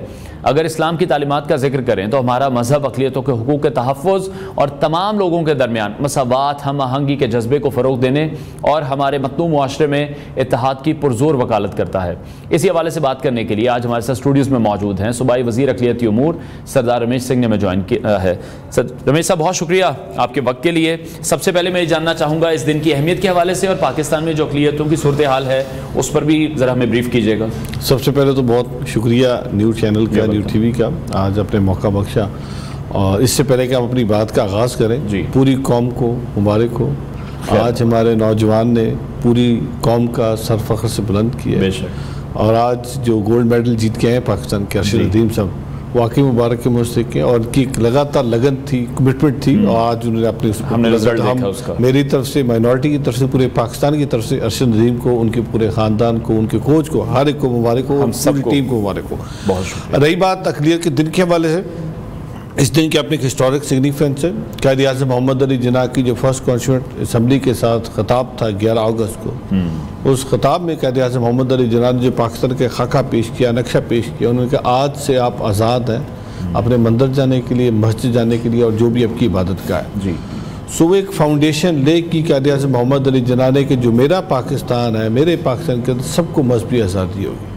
उन्होंने ये नहीं कहा कि ये सिर्फ मुसलमानों का पाकिस्तान है, उन्होंने कहा ये सबका पाकिस्तान है। तो इस पाकिस्तान के अंदर चाहे कोई अक़लियत है, चाहे कोई अक्सरियत है, चाहे कोई हिंदू है, मसीही है, सिख है, मुस्लिम है, हुसएवर, पारसी है, भाई ये कोई और उसका फेथ है, सबका पाकिस्तान है। और यहाँ पे बसने वाले जो इस धरती के सपूत है वो सदियों से यहाँ पे रह रहे हैं। लाइक मेरी फैमिली जो मुझे याद पड़ता 5 जनरेशन तो मुझे याद है, कोई यहीं पे पैदा हुए, यहीं पे दफन हुए, उनकी इसी मिट्टी में उनका सारा कुछ है। तो 11 अगस्त को उसी की निस्बत से 2008 में उस वक्त की हुकूमत ने फैसला किया और इसको नेशनल माइनॉरिटी डे के हवाले से याद किया जाता है। इस दिन जो भी खिदमात है माइनॉरिटी की, उनको एक्नॉलेज किया जाता है, जो चैलेंजेस हैं, जो इशूज़ हैं, उनको कैसे ओवरकम किया जाए उस पर बात की जाती है। देखिए, आईने पाकिस्तान सबको बराबरी का हक देता है। आईने पाकिस्तान कहीं पे डिस्क्रिमिनेट नहीं करता। आईने पाकिस्तान कहता है कि पाकिस्तान के अंदर बसने वाले तमाम पाकिस्तान के शहरी बराबर हैं, बट कुछ इश्यूज और चैलेंजेस है और ये मेरा डिपार्टमेंट, मिनिस्ट्री ऑफ माइनॉरिटीज़ और लाइक बाकी डिपार्टमेंट थी, इनके होने का मकसद भी यही है कि जो माइनॉरिटीज़ के इश्यूज हैं उनको रिजॉल्व किया जाए, उनकी वल्नरेबिलिटी को एड्रेस किया जाए। और 11 अगस्त इस दफ़ा हमने लैंडमार्क अचीवमेंट हमारी इस दफ़ा की है, जिस दिन से मोहतरमा मरियम नवाज शरीफ साहबा मुंतखब हुई हैं लीडर ऑफ द हाउस, उन्होंने वहाँ पे असम्बली के अंदर खड़े होकर पहले दिन कहा अक़लियत मेरे सर का ताज है और मेरा ये ख्वाब है कि जब अक़लियत रात को सोए तो इसके अंदर डर और खौफ की फिजा ना हो। बिल्कुल ठीक, बहुत बड़ा वो स्टेटमेंट है और इसी मिशन को लेकर मेरा डिपार्टमेंट हुकूमत पंजाब हम काम कर रहे हैं। ठीक है, पिछले 5 माह के कलील मुद्दत में हमने देखा कि मेरे डिपार्टमेंट ने जिस तरीके के काम किए, मोहतरमा जैसी आई पहली दफ़ा वो ईस्टर के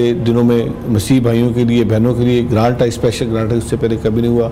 मोहतरमा खुद चल के करतारपुर सब गई, बैसाखी सेलिब्रेट की, ना सिर्फ बैसाखी सेलिब्रेट की, बैसाखी को सरकारी तौर पे मनाया।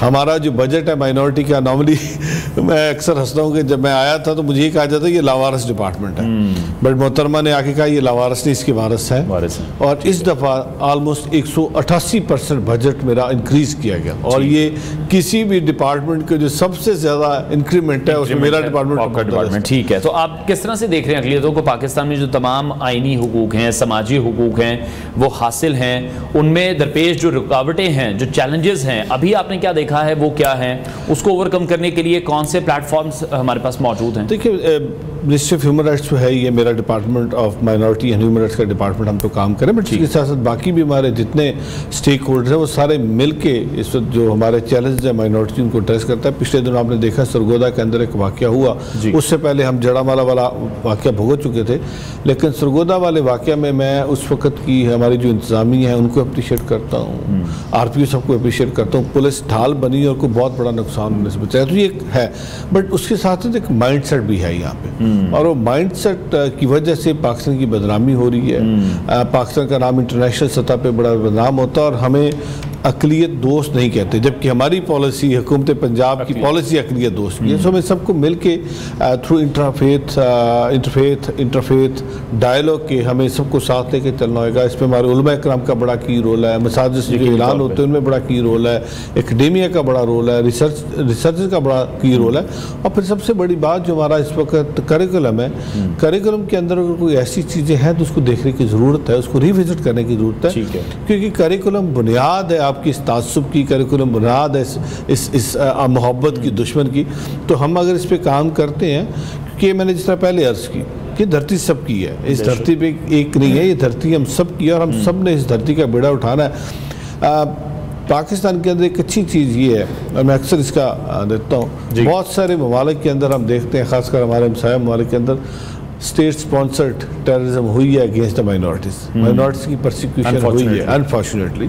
गुजरात का जो वाक़यात है वो आपके सामने है, जिस तरीके से चीफ मिनिस्टर गुजरात के ऊपर था, आज वो प्राइम मिनिस्टर बन चुके हैं। मुसलमान वहाँ कहता है मेरी परसिक्यूशन होती है, सिख कहता है, दलित कहते हैं, किस मसीह कहते हैं, जो अपनी भी मान्यता। पाकिस्तान के अंदर कभी स्टेट स्पॉन्सर्ड टेररिज्म, स्टेट ने हमेशा कहा है हम अक़लियत को सपोर्ट करते हैं। 11 अगस्त को जो इतना बड़ा इवेंट होने जा रहा है पंजाब असम्बली के अंदर, मेरे मिनिस्ट्री ने नोट लिख के भेजा CM साहबा को, CM साहबा ने इमीडिएटली अप्रूव किया। थैंक्स टू CM साहबा, थैंक्स टू स्पीकर साहब, थैंक्स टू गवर्नर साहब कि आज इस 11 अगस्त को हमारा असम्बली का इजलास होने जा रहा है और ये डेडिकेट किया हमने माइनॉरिटीज़ को। माइनॉरिटी डे के हवाले से मैंने उसमें डिप्लोमेट्स को इन्वॉल्व किया है, क्या है इंटरनेशनल कम्युनिटी आके देखे। हम जब माइनॉरिटी की बात करते हैं तो माइनॉरिटी को सिर्फ लफाजी नहीं करते, हम प्रैक्टिकली करके दिखाते हैं। और पिछले 5-6 महीने के अंदर वो जगहें जहाँ पे कब्जे हुए थे हमारी, चाहे मसीह कौम के थे, चाहे हिंदू कौम के थे, चाहे सिख कौम के गुरुद्वारे थे, इमीडिएटली एक्शन लिया, वाकजार करवाया, बिला तफरीक वाकजार करवाया। अगला जो मैं इस वक्त मेरा डिपार्टमेंट पहली दफ़ा होने जा रहा है कि 5 ईयर स्ट्रेटजिक प्लान बनने जा रहा है, उसमें मुझे बायलैटरल वर्ल्ड बैंक मुझे सपोर्ट कर रहा है। ठीक है, उसमें सारे डिपार्टमेंट के साथ मिलके बैठ के हम 5 साल अपना प्लान बना रहे हैं। ठीक है, जो फाउंडेशन ले करेगा इस डिपार्टमेंट को आगे लेके जाने। ठीक है, अच्छा रमेश साहब, आप किस तरह से देख रहे हैं? भी आपने 2 वाक़यात का जिक्र किया, सरगोदा वाला वाक़या और जड़ा वाला वाक़या। यकीनी तौर पर ये अनफॉर्चुनेट है, लेकिन पूरी दुनिया में फिर हम देखते हैं कि इस तरह वाक़ये मुसलमानों के साथ भी इस्लामोफोबिया के नाम पर किए जाते हैं। यहाँ पर भी शायद कुछ ऐसे अनासर मौजूद हैं जो कि इंस्टिगेट करते हैं फिर चीज़ों को, और चीज़ों को बढ़ावा दिया जाता है। आपने क्या देखा जब भी इस तरह के अफसोसनाक वाक़ये हुए, जिसके मीडिया भी मजम्मत करता है, हुकूमत भी मजम्मत करता है, इसमें हुकूमत ने, इदारों ने, पुलिस ने किस तरह से ताउन किया, किस तरह से मिलकर काम किया? आपको लगता है कि बेहतर तरीके से सिचुएशन को यहाँ पर भी टैकल किया जाता है? देखिए, मैं जिस तरह मैंने अभी सरगोदा के वाक़या की एग्जांपल दी, हमारे पास दोनों है। जड़ा वाला वाक़या भी है जहाँ पे पुलिस के बारे में कहा जाता है कि पुलिस अगर चाहती तो इसको नुकसान को कम कर सकती थी। दूसरी तरफ हमारा सरगोदे वाला वाक़या, और हमने सीखा है, with the passage of time हमने सीखा है। और मैं समझता हूँ कि कोई भी हुकूमत हो, हमारी हुकूमत तो CM साहबा का बड़ा क्लियर फोकस है, नहीं चाहेगी कि उसकी दौरे हुकूमत में लॉ एंड ऑर्डर सिचुएशन हो और उसके ऊपर ये स्टिग्मेटाइज को किया जाए कि ये माइनॉरिटी को प्रोटेक्शन नहीं देते। बट इस पे उलमा इकराम का बड़ा की रोल है। एक जो माइंड सेट था, उस माइंड सेट को हम ये नहीं कहते कि उस माइंड के साथ हमने लड़ना, उस माइंड सेट को हमने बैठ के उसके साथ बातचीत करनी है। उनको ये बावर कराना है कि पाकिस्तान में बसने वाला हर पाकिस्तानी इस मुल्क का शहरी है। ये जो झंडा है, इस झंडे के अंदर जो वाइट कलर है, वाइट कलर माइनॉरिटी को रिप्रेजेंट कर रहा है। बिल्कुल ऐसे ही है। जब तक ग्रीन के साथ वाइट नहीं मिलता, पाकिस्तान का झंडा नहीं मिलता। इसलिए जब तक माइनॉरिटी और मेजॉरिटी इकट्ठे नहीं होंगे पाकिस्तान के, मैं पाकिस्तान से बाहर जाता हूँ तो मेरी पहचान, मेरा वो ग्रीन पासपोर्ट है। मेरा ग्रीन पासपोर्ट ये बताता है कि मैं पाकिस्तानी। और इस वक्त तो बहुत सारे वो लोग हैं जो लॉबियस्ट हायर किए गए हैं, बाकायदा तौर पे इन्फ्लुएंसर्स हायर किए गए हैं, पीआर फर्म्स हायर की गई जो पाकिस्तान को डिफेम करती हैं, बदनाम करती हैं।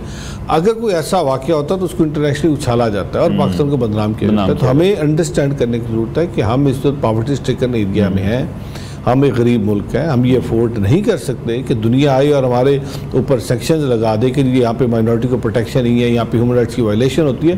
तो उसको बीइंग ए पाकिस्तानी सबसे पहले हमें एक पाकिस्तानी कौम बनना होगा।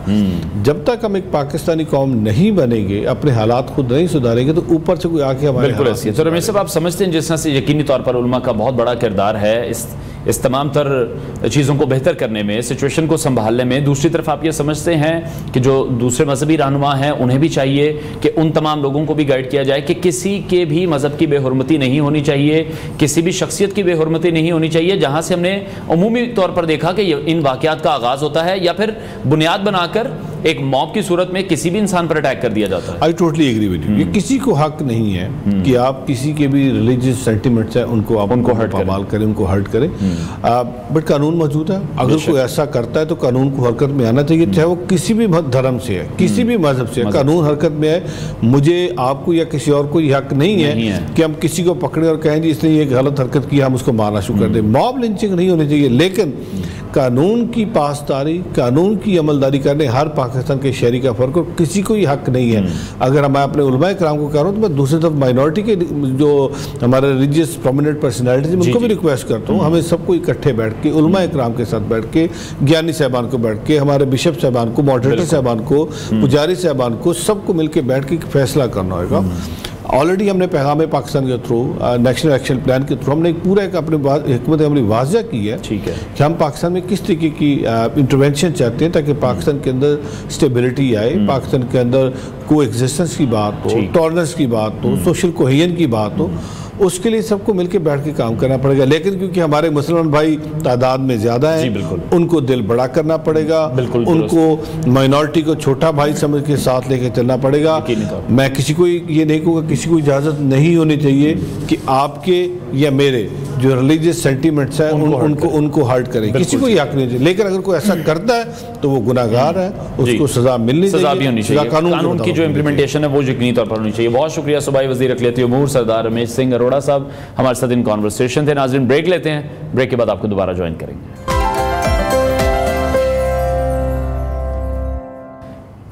Welcome back to new Pakistan. Governor state bank Jameel Ahmad ने बजट इकदामात के बायस महंगाई में इजाफे का खदशा जाहिर करते हुए खबरदार किया है कि मौसम सरमा में गंदम की कीमतें बढ़ सकती हैं।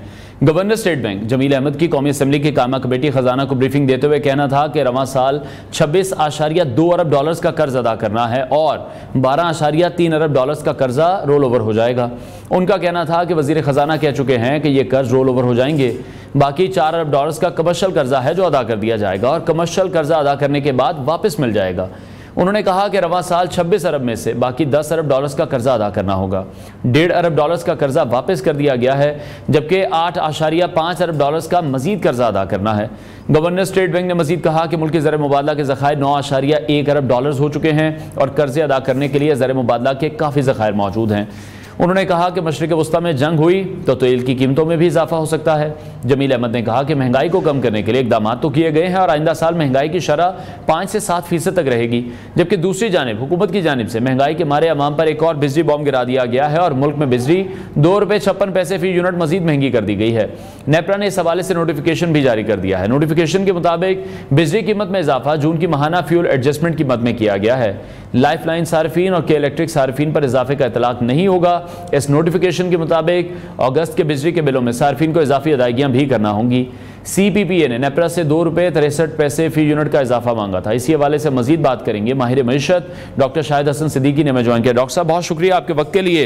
एक तरफ हम देख रहे हैं जमात इस्लामी का धरना है जो कि तकरीबन 16वें रोज़ में इस वक्त दाखिल हो चुका है। हुकूमत से उनके मुज़ाकरात भी जारी हैं, वो वहाँ पर बैठे हैं। महंगाई के हवाले से बात की जा रही है, बिजली के बिल जो बहुत ज़्यादा आ रहे हैं कि हुकूमत उनमें कुछ कमी लाए, लेकिन उस धरने के बीच में हम देख रहे हैं कि हुकूमत प्राइसेस को बढ़ा रही है। बहुत शुक्रिया आपका। पहले मैं पूरी कौम को मुबारकबाद देना चाहता हूँ। अरशद नदीम की ज़बरदस्त कामयाबी, 118 साल का रिकॉर्ड, मुबारकबाद सब दे रहे हैं। क्या हम उससे कोई सबक भी लेना चाहते हैं? अगर एक फर्द वाहिद खुलूस से, मेहनत से, बगैर इख्तियारात के 118 साल रिकॉर्ड तोड़ सकता है, तो क्या वजह है कि हमारे फौजी हुकूमतें आई, तीनों पार्टियों को बार बार मौका मिला, तहरीक इंसाफ जो है वो 10 साल से उसको मौका मिला है, निगरानों को मौका मिला, वो कभी भी कोई पाकिस्तान के लिए बेहतरी क्यों नहीं ला सकते? क्या ये वक्त नहीं है कि इस बात पर गौर किया जाए कि ये तमाम हुकूमतें तमाम तर इख्तियारात ताकत के बावजूद पाकिस्तान की मईशत को सिर्फ पीछे ले गई हैं? अगर इससे सबक हासिल नहीं करते तो मैं समझता हूँ कि खाली मुबारकबाद देना ज़रूर चाहिए, मगर ये सबक। दूसरा, बांग्लादेश, एक जुमला मैं आपको पहले बता दूं, ज़्यादा उसकी तफसील। बांग्लादेश की तरक्की हैरत अंगेज थी मईशत की। 2016 में बांग्लादेश पाकिस्तान से बहुत पीछे था, आज उसकी मईशत पाकिस्तान से बहुत आगे, उसकी फ़ीकस आमदनी पाकिस्तान से बहुत आगे, उसकी बरामदात पाकिस्तान से $25 अरब। और लेकिन वहाँ क्या था कि कौमी यकजहती का फ़क़दान था, और बैरूनी मुदाखलत की वजह से जो पाकिस्तान में भी होती रही है और हिंदुस्तान में भी हो सकती है, इसलिए कि कौमी यकजहती ना हो और आप IMF पे इंसार करें तो भारत, आपको मैं बताऊं, बांग्लादेश की फ़ीकस आमदनी 2 साल पहले भारत से आगे निकल गई थी, लेकिन कौमी यकजहती नहीं थी, और पार्लियामेंट का जो है वो बराबर स्टैम्प थी, करप्शन था और बैरूनी मुदाखलत। अमेरिका ने खुल के कहा है कि हम पाकिस्तान में मुदाखलत करते हैं क्योंकि हम उसको कर्जा देते हैं। भारत को भी तोड़ सकते हैं, मैं बता दूं, लेकिन क्यों नहीं कर रहे? क्योंकि भारत ने एक तरफ मईशत ठीक की, दूसरी तरफ वो अमेरिकी कैंप में चला गया और उसको कहा जी हम चीन के मुकाबले में आपको साथ दे रहे हैं। हमारा शानदार महल वकू है, बहुत शानदार, हम जौहरी ताकत हैं, हमारी फौज ताकतवर है, उसके बाद हम किस नशे में हैं? गवर्नर स्टेट बैंक जो बातें कर रहे हैं, जिसका आपने कहा, ये तो आपके प्रोग्राम निकालिए, 1 साल पहले हमने कहा था, 1 साल पहले कि 2026 में 2027 में पाकिस्तान अपने बैरूनी कर्जे अदा करने की सलाहियत नहीं रखता। वो जो कह रहे हैं कि $12.5 अरब के कर्जे रीशेड्यूल हो जाएंगे, तो साथ में ये कह दें कि हमारी गर्दन इन 3 मुल्कों के हाथ में है, लेकिन वो $12.5 अरब रीशेड्यूल होने के बाद भी $8.5 अरब का गैप है। तो इसके लिए आपको मजीद चाहिए। तो मैं जो बात कहना चाह रहा हूँ, पाकिस्तान के बैरूनी कर्जों की रीशेड्यूलिंग के खदशात हैं, पाकिस्तान के मुल्की कर्जों की खदशात हैं, मुल्की कर्जों को जो जिससे कि रूह कांपती है कि अगर मुल्की कर्जे रीशेड्यूल हुए तो मुल्क का क्या होगा, उसकी हमें परवाह नहीं है। मैं क्यों कह रहा हूँ, हमारे नेट फेडरल रेवेन्यूज आज FBR के नेट फेडरल रेवेन्यूज जो है हुकूमत के, उससे सूद 4,200 अरब रुपए ज़्यादा है। महंगाई की जब आप बात करते हैं तो ये किसको गलत फहमियाँ हैं, किसको धोखा दे रहे हैं? मैं आपको एक फिगर देना चाहता हूँ, मई 2022 महंगाई 38%, सॉरी महंगाई 13%, वज़ीर-ए-आज़म शहबाज शरीफ साहब। मई 2023 महंगाई बढ़ के 38% महंगाई, और शहबाज शरीफ साहब वज़ीर-ए-आज़म। अब वो लूट लिया, कमा लिया सबने, उसमें तीनों पार्टियों के लोगों ने कमाया। अब वो कमाने के बाद जो है ना हालात को वापस लाए हैं। तो लेकिन डॉक्टर साहब, हम तो यही स्टेटमेंट सुनते रहे हैं इन तमाम लोगों की कि हम तो इस वक्त रियासत बचाने में मसरूफ हैं, हमने अपनी सियासत कुर्बान कर दी है, हम तो आवाम के लिए जो अपने तरफ से कर सकते थे वो तमाम चीज़ें की गई हैं, लेकिन उसका तो नुकसान आवाम को ही पहुंचा। इनकी सियासत भी बच गई, इनकी हुकूमत भी बच गई, आवाम नुकसान में है। नहीं, अवाम नुकसान में नहीं है, पाकिस्तान की रियासत भी नुकसान में है। देखिए, मैं इसलिए वजह क्या है कि हमारी जो मीडिया है उसका सारा फोकस पॉलिटिक्स पर है। आपको मैं बताऊं, इमरान खान ने 2018 की बजट तकरीर निकाल लीजिए, उसने कहा था कि पाकिस्तान दिवालिया है, मैंने पाकिस्तान को दिवाली होने से बचाया। महराज खालिद जो है 1993 में कहा था। ये कहानी बहुत पुरानी हो गई कि हमने दिवाली होने से बचाया, हमने डिफॉल्ट से बचाया। अरे भाई, अभी इसहाक डार साहब कहते हैं कि ऐसी बातें मत करें, मायूसी मत फैलाएं। भाई, उनके वजीर ख्वाजा आसिफ ने कहा था हम दिवालिया हो चुके हैं, उनके वजीर ने कहा था, सदर जरदारी ने कहा था हम दिवालिया हो चुके हैं। तो ये बातें छोड़ दें सियासत को, हकीकत की बात करें कि हमारी महंगाई जो है वो बढ़ेगी। गवर्नर स्टेट बैंक ने क्या बात की है, वो कहते हैं 5 से 7%। मैं आपको रिकॉर्ड पे बता रहा हूँ, उससे पहले उन्होंने कहा था स्टेट बैंक ने 2024 में 5 से 7% लाएंगे, फिर उन्होंने कहा 2025 में लाएंगे, फिर उन्होंने कहा सितंबर 2025 में लाएंगे, अब वो कहते हैं अगले साल लाएंगे। नहीं लाएंगे, 12% का जो हदफ है उससे इस साल का, उसमें ये 16% रहेगी। ये जो 10.5 करोड़ आवाम हैं, जब तक ये सियासत से निकल के जिंदाबाद के नारे लगा के और व्हाट्सएप पर सियासी मैसेजेस करना नहीं छोड़ेंगे, कुछ नहीं होगा। अपने हुकूक के लिए इनको आगे आना होगा, नहीं होगा। ये मैं आपको इसलिए बता रहा हूँ। ठीक है, लेकिन लेकिन डॉक्टर साहब आप किस तरह से देख रहे हैं अभी जमात इस्लामी का जो धरना इस वक्त जारी है? यकीनी तौर पर हर सियासी जमात का ये हक है कि वो एहतजाज कर सकें, वो धरना दे सकें, लेकिन फिर यही एहतजाज, यही धरने हम देखते हैं कि पूरी दुनिया में फिर इन तमाम चीज़ों को लेकर पाकिस्तान का जो इमेज है वो भी ख़राब होता है। मुज़ाकरात हुए हैं, कहीं ना कहीं धरना ख़त्म होने की बातें भी जो हैं वो कल शाम से भी हम देख रहे हैं, लेकिन उसके बावजूद वो धरना कामयाब नहीं हो सका। जो एक अवामी मफाद के लिए वो कोशिश की गई थी, एक बार फिर से बिजली की प्राइसेस बढ़ा दी गई हैं। देखिए, मैं आपकी खिदमत में अर्ज कर दूं, धरना तो 2014 में भी हुआ था, याद करें। आप अपने प्रोग्राम निकालिए। मैंने पिछली दफा कहा था, अगर किसी को कुछ मुतालबा करना है, अगर किसी को मुतालबा करना है तो वो ये करे कि शहबाज शरीफ साहब वज़ीर-ए-आज़म पाकिस्तान ने ये कहा है कि FBR ने एक साल में 15,000 अरब रुपया कम टैक्स वसूल किया। अगर धरना कामयाब हो जाए, हुकूमत घुटने टेक दे, तब भी चंद से ज्यादा चंद 100 अरब रुपए मिलेंगे, वो भी नहीं मिलेंगे। इससे ज्यादा नहीं मिलने वाले IPPs से। क्या बात कर रहे हैं भाई? आपके IPPs का बड़ा हिस्सा तो हुकूमत पाकिस्तान का है, बड़ा हिस्सा तो चाइनीज का है। इनसे कुछ नहीं मिलने वाला। अगर किसी को मुतालबा करना है तो ये करे कि जी ये जो 15,000 अरब रुपया टैक्स की चोरी हो रही है, वज़ीर-ए-आज़म कह रही है टैक्स नहीं लगाया। अब उन्होंने सूबों की तो बात ही नहीं की है वज़ीर-ए-आज़म ने। मैं बताता हूँ, 22,000 अरब रुपया सालाना पाकिस्तान में टैक्सों की कम वसूली है। अगर इसका आधा भी वसूल हो जाए तो पाकिस्तान की किस्मत बदल जाएगी। लेकिन अशराफिया की मईशत है, कोई मुतालबा नहीं करता कि भाई ये जो अभी वजीर खजाना ने कहा कि जी 6,000 अरब रुपए की टैक्सों की चोरी हो रही है, तो मैंने तो बताया कि इसमें IPPs में तो चंद 100 रुपये भी नहीं मिलेंगे, चंद 100 अरब भी मिलने है, आपको टैक्सों से मिलेगा। GST वहाँ से कम होगा, पेट्रोलियम लेवी वहाँ से कम होगा, बिजली के बिल वहाँ से कम होंगे। लेकिन कोई अशराफिया की मईशत है, कोई ये बात करना नहीं चाहता कि ये 22,000 अरब रुपए जो वफाक और सूबे तीनों पार्टियों का गठजोड़ है, अशराफिया का गठजोड़ है, इदारों का गठजोड़ है, स्टेट बैंक का, FBR का, NAP का, उलमा, मुफ्ती, ताजिर, सनत का, सब अशराफिया में आ गए हैं। ठीक है, लफ्ज़, पावर, दौलत और इक़्तिदार की हविस पाकिस्तान को बचाना है। इसलिए मैं बात ये कर रहा हूँ कि अभी आखिरी प्रोग्राम भी वज़ीर-ए-आज़म ने कहा है नहीं होगा ये आखिरी प्रोग्राम IMF का।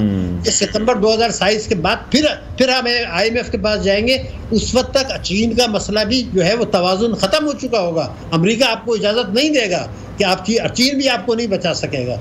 ये खतरा पाकिस्तान को जौहरी ताकत होने की वजह से है, ताकतवर फौज की वजह से है और महल वक़ू की वजह से है। हम बांग्लादेश में जो कुछ हुआ है और दूसरा ईरान में घुस के मार दिया उन्होंने, आप उसकी ताकत को समझें। अगर कौमी यकजहती नहीं है, इंसाफ नहीं है और करप्शन है, हुकूमत अशराफिया अमेरिका से जो है वो हिदायत लेके अमल करती हैं। नोम चॉम्स्की ने क्या कहा है, अमेरिका ने पाकिस्तान की अशराफिया को खरीद लिया है, ये नजर आ रहा है।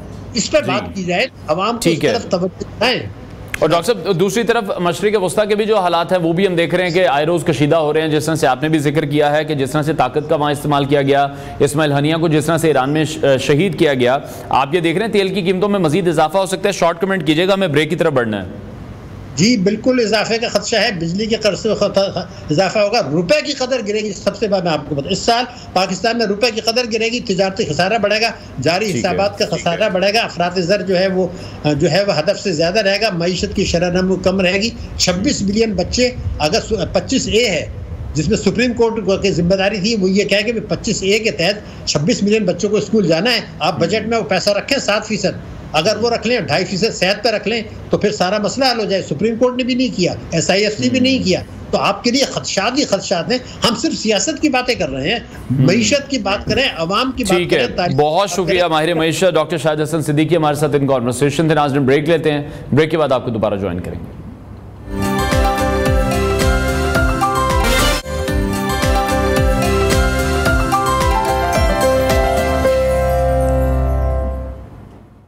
Welcome back to new Pakistan. नाज़रीन, पेरिस ओलंपिक्स में तो हमने देखा है किस तरह से अरशद नदीम ने गोल्ड मेडल अपने नाम किया है, लेकिन दूसरी तरफ हम देख रहे हैं कि दुबई में भी कौमी खिलाड़ी मौजूद हैं जिन्होंने मेडल्स जीत लिए हैं।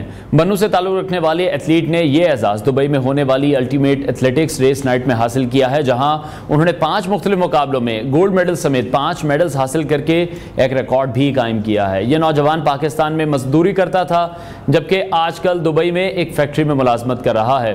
रनिंग का जुनून उन्हें दुबई में में होने वाली अल्टीमेट एथलेटिक्स रेस नाइट मुकाबलों तक कैसे ले गया, ये हम जानेंगे हुबैब खान से जो हमारे साथ इन कॉन्वर्सेशन है। हुबैब, बहुत शुक्रिया आपके वक्त के लिए। Welcome to new Pakistan. 3 घंटों में 5 मुख्तलिफ मुकाबलों में 5 गोल्ड मेडल्स जीत लेना, ये एजाज आपने कैसे हासिल कर लिया? किस तरह से ये जर्नी स्टार्ट हुई?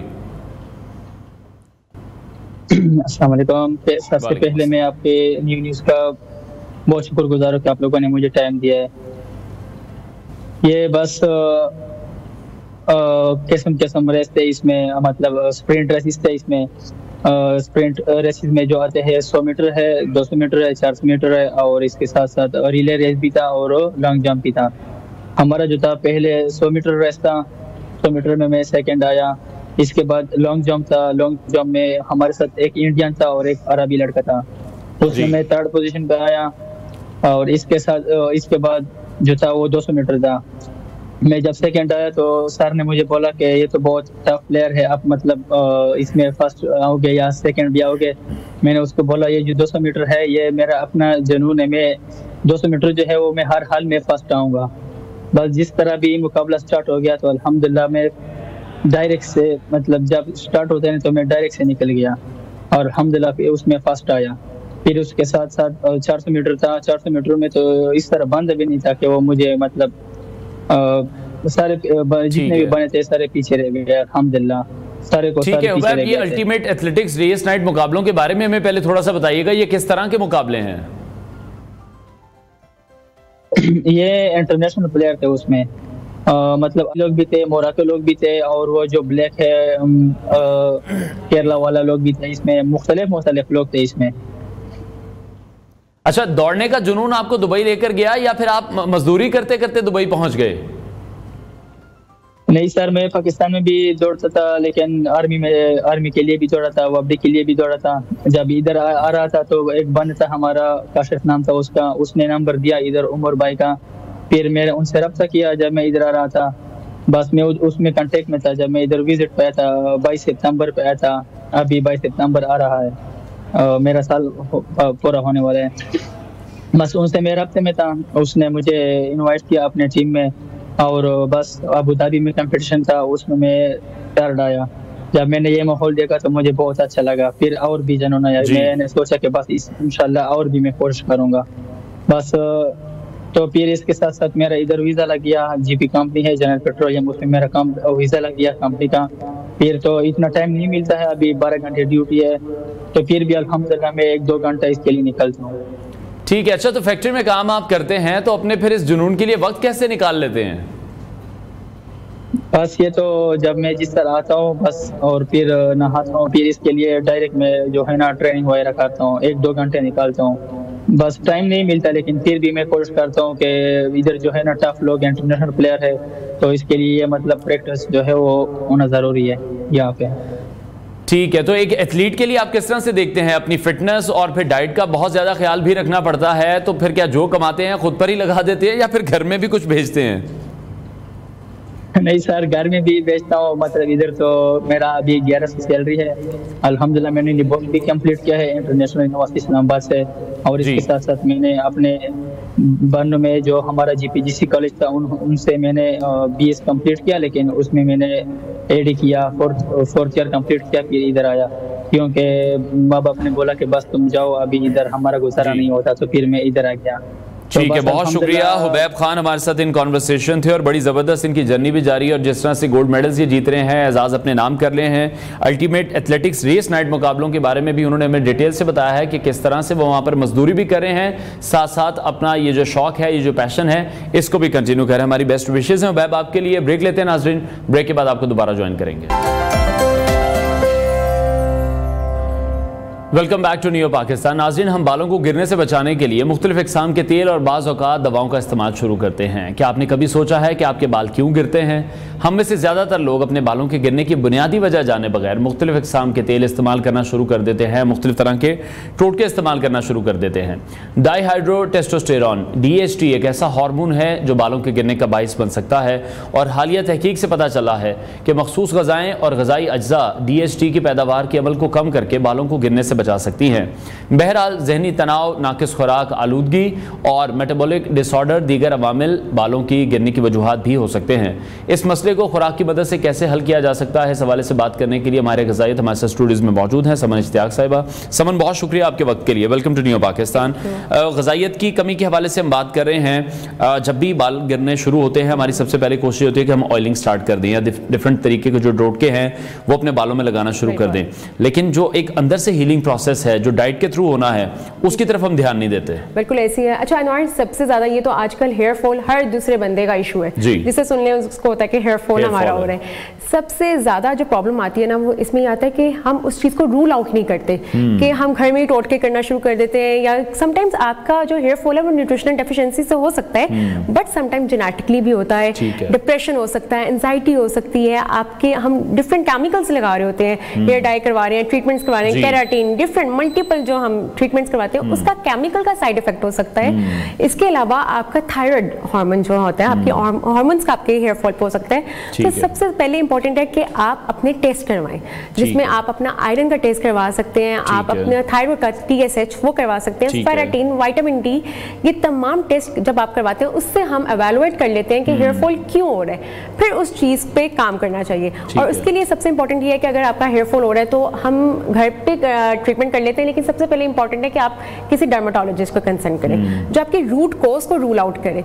अगर इन केस उसमें न्यूट्रिशनल डेफिशिएंसीज होती हैं, फिर वो न्यूट्रिशनिस्ट, डाइटिशियन जो होती हैं वो आपका एक मील प्लान, क्योंकि समटाइम्स ये हम देखते हैं कि वेट लॉस जब हम करते हैं तो उसमें हम इतनी वो उसमें अनहेल्दी डाइट को फॉलो कर देते हैं कि उसकी वजह से हमारी स्किन में, हमारे नेल्स में, हमारे हेयर फॉल होना शुरू हो जाता है। तो सबसे ज्यादा इंपॉर्टेंट है पहले अपनी चीज को रूल आउट कर लिया जाए। ठीक है, लेकिन सबसे पहले तो हम ये देखते हैं कि हम जो ऑयल्स हैं उनका इस्तेमाल शुरू कर देते हैं। आमले रीठे का नाम हम बचपन से सुनते आ रहे हैं, और अब कुछ अर्सा ऐसा हुआ है कि सोशल मीडिया पर जो प्याज का पानी है उसकी अफादियत बहुत ज्यादा बताई जाती है, बट अगेन प्रॉब्लम वही है कि रूल आउट नहीं किया।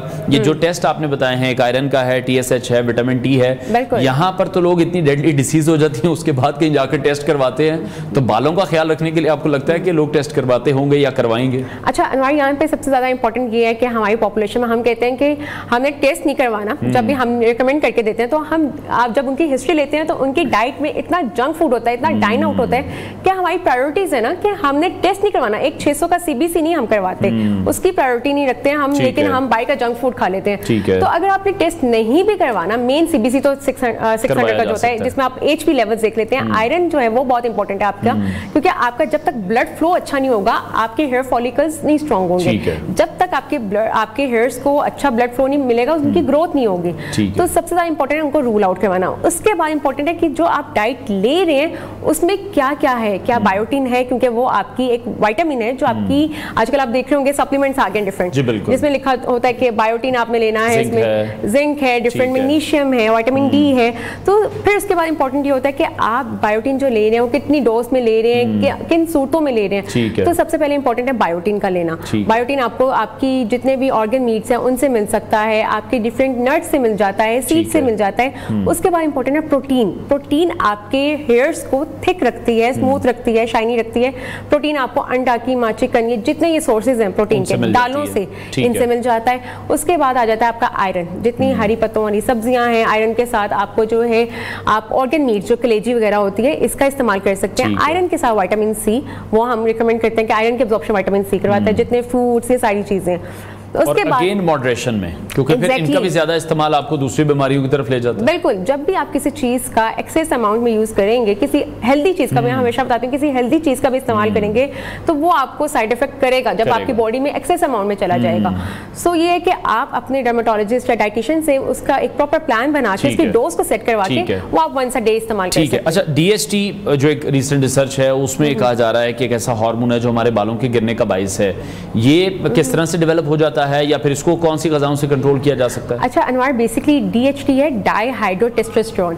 ये बेसिकली मेल फीमेल दोनों में पाया जाता है, बट जब ये आपका इम्बैलेंस हो जाता है, आपकी बॉडी में हाई लेवल पे चला जाता है, तो फीमेल्स में हेयर फॉल होता है और फेशियल हेयर्स, अक्सर हम देखते हैं, सुनते हैं कि PCOS हुआ तो फीमेल्स में फेशियल हेयर ग्रोथ आना शुरू हो गई और हेयर फॉल होना शुरू हो गई। अक्सर मेल्स में हेयर फॉल जो होता है, वो गंजपन जो आना है, वो बहुत जल्दी अर्ली एज में आ जाता है। तो इसको हम किस तरह से कर सकते हैं कि जितना हमारे जंक फूड, प्रोसेस चीजें, उनसे अवॉइड अवॉइड करना चाहिए। और जितनी आपकी हेल्दी, जो आपने अभी बात की कि आंवला, रीठा, इसके हम ऑयल इस्तेमाल करते हैं, तो हम खाते क्यों नहीं है? जितना हम उसका डाइटरी इंटेक अच्छा कर लेंगे, उसके ज्यादा अच्छे इफेक्ट हैं। जिस तरह कि हम पहले भी बहुत से प्रोग्राम्स में बात कर चुके हैं कि स्किन के जिन लोगों को मसले आते हैं वो सबसे पहले क्रीम्स का रुख करते हैं, वो अपनी हाइड्रेशन का ख्याल नहीं रखते हैं, वो फ्रूट्स का इंटेक नहीं करते हैं, वो वेजिटेबल्स उस तरह से नहीं खाते हैं, तो वो फिर एक बुनियादी गलती है मेरा ख्याल है, जो हम फिर बालों के लिए भी कर रहे हैं और स्किन के लिए भी कर रहे हैं। बिल्कुल, हम हमेशा शॉर्ट टर्म पे जाते हैं, शॉर्ट वे हमें ढूंढ रहे होते हैं कि हमें वो चीज मिल जाए, लेकिन उसका ये होता है कि for a time, temporary time period आपको वो हो जाएगा, लेकिन वो लॉन्गर टर्म के लिए नहीं होगा। तो सबसे ज्यादा इंपॉर्टेंट है कि आप अपनी डाइट को उसमें देखें कि जो आप खा रहे हैं क्या उसमें वो हेल्दी न्यूट्रिएंट्स हैं जो आपकी स्किन, हेयर, नेल्स के लिए बहुत इंपॉर्टेंट है। ठीक है। अच्छा, हमारे बालों के जो फॉलिकल्स हैं उनको मजबूत रखने के लिए हमें कौन सी ग़िज़ाएं जो हैं वो सूटेबल हैं या बेहतर रहती हैं? अच्छा अनवार, इसमें विटामिन ई, अक्सर आपने भी सुना होगा कि विटामिन ई के कैप्सूल्स डाले जाते हैं स्किन के लिए या हेयर ऑयल्स में। तो विटामिन ई आपके जितने ये नट्स हैं, चिया सीड्स, बेसिल सीड्स, आपका जो होता है सेसमी सीड्स, सनफ्लावर सीड्स, इनका पाउडर बना के आप रख लें डेली। इसको अपने दूध के अंदर या अपनी जो है स्मूदीज में, किसी भी चीज में, सैलेड्स में डाल के आप वो कंज्यूम कर सकते हैं। वो एक तो विटामिन ई उससे, और दूसरा विटामिन ई आपके हेयर स्कैल्प को बड़ा वो रखता है, हाइड्रेट रखता है। तो जितना वो, अक्सर हमारे पास इस कंप्लेंट से भी आते हैं कि हमारे ड्राइनेस बहुत है, डैंड्रफ बहुत है, तो जितना हम विटामिन ई का इस्तेमाल करेंगे हमारी हाइड्रेशन में मेंटेन रहेगी। ठीक है, बहुत शुक्रिया हमारे ग़िज़ाई समन इश्तियाक साहिबा हमारे साथ इन कॉन्वर्सेशन थी। उम्मीद करते हैं कि जो डिस्कशन है आपके लिए बड़ी फ़ायदेमंद रही होगी। एक और ख़बर है जो हमने आपके साथ शेयर करनी है, वो ये है कि आजकल तो महंगाई का दौर हम देख रहे हैं, लेकिन इस महंगाई के बावजूद इम्तियाज़ ने अपनी कम तरीन कीमतों को बरकरार रखा हुआ है। और सिर्फ यही नहीं बल्कि इम्तियाज़ आज़ादी के इस मौके पर अपने सारिफीन को महंगाई से आज़ादी दिलाने के लिए 9 अगस्त से 18 अगस्त तक बेशुमार डिस्काउंट्स फराहम कर रहा है। इसी दौरान इम्तियाज़ आपको मुफ्त खरीदारी जीतने का मौका भी दे रहा है, यानी 9 अगस्त से 18 अगस्त तक इम्तियाज़ के किसी भी स्टोर से सिर्फ 15,000 रुपये की खरीदारी पर आप कुरअंदाजी के जरिए जीत सकते हैं 25,000 रुपये का मुफ्त खरीदारी वाउचर। इम्तियाज़ स्टोर्स जो कि कराची, लाहौर, इस्लामाबाद समेत 12 शहरों में अपने सारिफीन को एक बेहतरीन शॉपिंग तजुर्बा फराहम कर रहे हैं और हर मौके पर अपने सारिफीन को इस तरह की ऑफर्स फराहम करके उनके लिए शॉपिंग को भी आसान बना रहे हैं। तो आप भी विजिट करें अपने करीबी इम्तियाज़ स्टोर्स को और फ़ायदा उठाएं जश्न आज़ादी की इस खुसूसी ऑफर का, क्योंकि इस महंगाई के दौर में हम देख रहे हैं कि इस तरह के जो डिस्काउंट्स हैं वो हमें कहीं भी नहीं दिखाई देते। प्रोग्राम का वक्त नाज़रीन ख़त्म हुआ है, इंशाअल्लाह अगले हफ्ते आपसे फिर मुलाकात करेंगे। अपना बहुत सारा ख्याल रखिए, इजाज़त दीजिए, जुम्मा मुबारक, अल्लाह हाफ़िज़।